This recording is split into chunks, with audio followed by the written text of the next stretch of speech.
ये क्या किया तुमने? अरे कोई है, मेरे बेटे को बचाओ इस गहरी नदी में।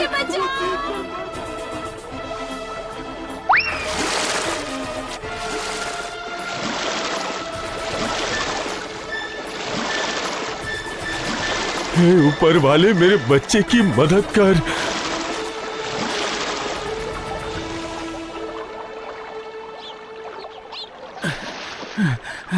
ये लीजिए मालिक। शाबाश, आज तुम्हारी वजह से ही मेरे बच्चे की जान बच गई। बोलो क्या चाहिए तुम्हें? मुझे कुछ नहीं चाहिए। ठीक है, जाओ, आज से मैंने तुम्हें आजाद किया। जाओ, अब तुम अपनी जिंदगी अपनी मर्जी से जियो। अब मैं करूँगा क्या? समझा, तुम्हारा खर्चा कैसे चलेगा यही सोच रहे हो ना? तो फिर मैं एक काम करता हूँ, मैं तुम्हें वो जहाज जो सामानों से भरा हुआ है इनाम में देता हूँ। ये आप क्या कह रहे हैं मालिक? समुद्र पार करके विदेश चले जाओ और सारा सामान बेचकर जो पैसे मिलेंगे सब तुम्हारे। क्यों, अब तो खुश हो? मैं आपका ये एहसान कभी नहीं चुका पाऊंगा मालिक, मैं आपको कभी नहीं भूलूंगा। कुछ दिन बाद वो दास सौदागर से विदाई लेकर व्यापार के लिए जहाज में चढ़कर रवाना हुआ। समुद्र में अचानक एक दिन बहुत बड़ा तूफान आया। अरे जहाज संभालो! अरे क्या करूं? ये जहाज तो मुझसे संभल ही नहीं रही, मुश्किल हो रही है।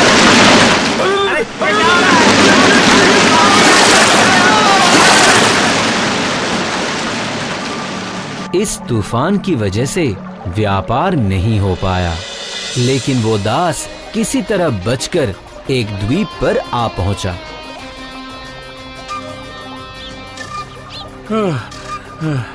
तो हो सकता है कि मुझे कुछ खाने के लिए मिल जाए। चलो चलकर देखता हूँ।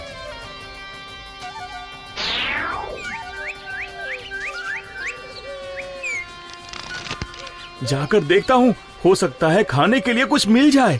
मुझे लगता है ये एक बहुत बड़ा शहर होगा। ये तो चमत्कार हो गया। जरा अच्छे से देख कर आता हूँ। सामने बहुत सारे लोग बाहर आ रहे हैं। लगता है वो तो मेरी तरफ ही आ रहे हैं। अरे बाप रे। महाराज का स्वागत है। महाराजा दीर्घायु हूँ। ये लोग तो मुझे महाराज कह के बुला रहे हैं। कहीं मुसीबत में फंस गया तो? हम आपको छोड़ दे, ये गलती हम कभी नहीं कर सकते। हम तो आपको आदर सत्कार के साथ ले जाएंगे अपने साथ। अरे आओ, तुम सब मिलकर राजा जी को गाड़ी में बिठाओ। अरे जरा रुकिए तो सही, आप लोग कर क्या रहे हैं? जय हो महाराज, जय हो। अब महाराज को माला पहनाओ, नजर उतारो। महाराज की सेवा में कोई कमी नहीं होनी चाहिए। ये मैं क्या सुन रहा हूँ और मैं क्या देख रहा हूँ? नहीं, ये कोई सपना तो नहीं है, सच में। तो फिर इन लोगों का कहीं दिमाग तो खराब नहीं हो गया, इसीलिए ये लोग ऐसा कर रहे हैं। बहुत बड़ी मुसीबत में फंस गया। महाराज आप क्या खाएंगे? आज्ञा दीजिए महाराज। सुनिए, आप लोग जरा यहाँ आएंगे? हाँ, इधर आ जाइए। हाँ, आप दोनों यहाँ आइए।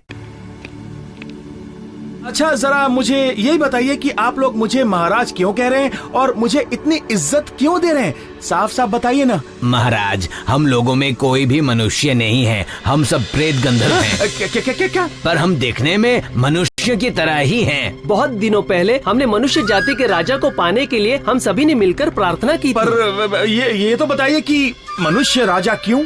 क्योंकि मनुष्य से ज्यादा बुद्धिमान और कौन है। और उस दिन से आज तक हमें मनुष्य राजा का अभाव नहीं हुआ है।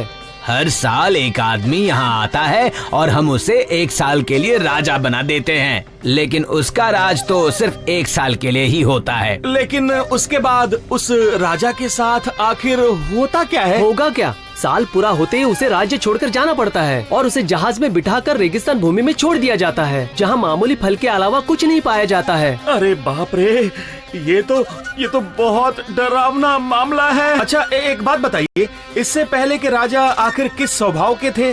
जरा बताइए ना, मैं जानना चाहता हूँ। वो सब तो बड़े आलसी और विलासी थे, कुछ काम के नहीं थे। ऐसे वैसे आलसी नहीं थे, वो तो बहुत बड़े आलसी थे। वो दिन भर खाना खाते थे और सिर्फ सोते थे। हाँ, और साल खत्म होने के बाद क्या होगा ये कोई नहीं सोचा था। अच्छा ठीक है, आप लोग जाइए, कोई ना कोई उपाय तो निकालना ही पड़ेगा। हाँ, लेकिन कैसा उपाय? दिमाग काम नहीं कर रहा। हाँ, उपाय सोचने के लिए पहले सोना पड़ेगा।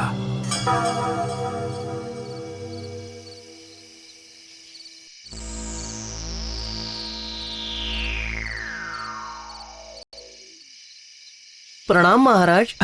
आइए, मैं आप ही लोगों की प्रतीक्षा कर रहा था। कहिए महाराज, हम लोग किस तरह आपकी सेवा कर सकते हैं? आपकी समस्या क्या है? दरअसल समस्या तो एक ही है कि 1 वर्ष की अवधि खत्म होने के बाद आखिर मेरा होगा क्या, ये सोचकर ही मैं परेशान हो रहा हूँ। महाराज, आप यहाँ खाली हाथ आए थे और आपको यहाँ से खाली हाथ ही जाना पड़ेगा, पर ये 1 साल आपके हाथ में है। हाँ वही तो, ये तो मैंने पहले सोचा ही नहीं था। 1 साल में तो मैं इन लोगों से अपनी इच्छा से कुछ भी करवा सकता हूँ।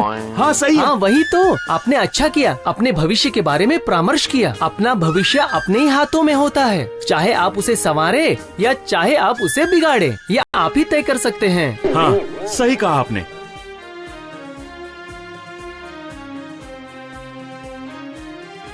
महाराज, आज 1 वर्ष पूरा हो गया है, अब आपको राज्य छोड़कर जाना पड़ेगा। अब हम लोग ये सिंहासन और मुकुट सब वापस ले मैं आएंगे। तो तैयार हूँ, पर मेरी एक विनती है। मैं चाहता हूँ कि आप लोग ये देख कर आएं कि इसके बाद मैं कहाँ रहूँगा, और अगर आप देख आएंगे तो मुझे बहुत अच्छा लगेगा। इसमें देखने जैसा क्या है? आप किस मुसीबत में फंसने वाले हैं वो देखने में हमें मजा ही आएगा। हम ले जाएंगे।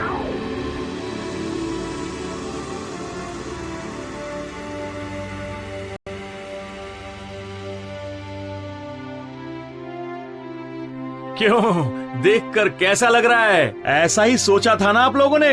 हाँ? अरे वाह, ये सब मैं क्या देख रहा हूँ? मुझे तो अपनी आंखों पर विश्वास ही नहीं हो रहा है। अरे रेगिस्तान कहाँ है? यहाँ तो कोई रेगिस्तान नहीं है। चारों तरफ घर, मकान, खेत, खलिहान, तालाब भरे पड़े। जय हो महाराज की जय हो। किंतु ये सब हुआ कैसे? हमें तो कुछ भी समझ में नहीं आ रहा है। ठीक है, मैं आप लोगों को ठीक से समझाता हूँ। 1 साल के बाद मेरी क्या हालत होगी ये सोचकर मैंने कुछ लोगों को बुलाया और उन्हें क्या करना होगा ये समझाया। उसके बाद विदेशों से जहाज से भरकर माल मंगवाया। इधर मैं अपनी जिंदगी आपकी तरह से जीने लगा और उधर मेरे लोग दिन रात एक करके परिश्रम करने लगे। एक के बाद एक घर और मकान बना डाले उन्होंने। फूलों के बागीचे और खेती की व्यवस्था कर दी। पूरा का पूरा खेत धान से भर गया। लोक लश्कर सारी चीजें, पौधे, चारे, फलों के बीज और पशु पक्षियों को मंगवाकर मैंने इस जगह को सुंदर बना दिया है। देखा आप लोगों ने? क्यों? एक बार जरा गौर से देख लीजिए, क्योंकि मैं पुराने राजाओं की तरह नहीं हूँ। आपकी कोई तुलना नहीं है। आप सच में बहुत महान हैं। हाँ सच में। फिर सभी मिलकर खुशी से उत्सव मनाने लगे। शंख घंटा बजाकर लोगों ने राजा को ले जाकर सिंहासन पर बिठाया। जिस राजा का राज बस 1 ही साल के लिए था, वो हमेशा के लिए वहां का राजा बन गया।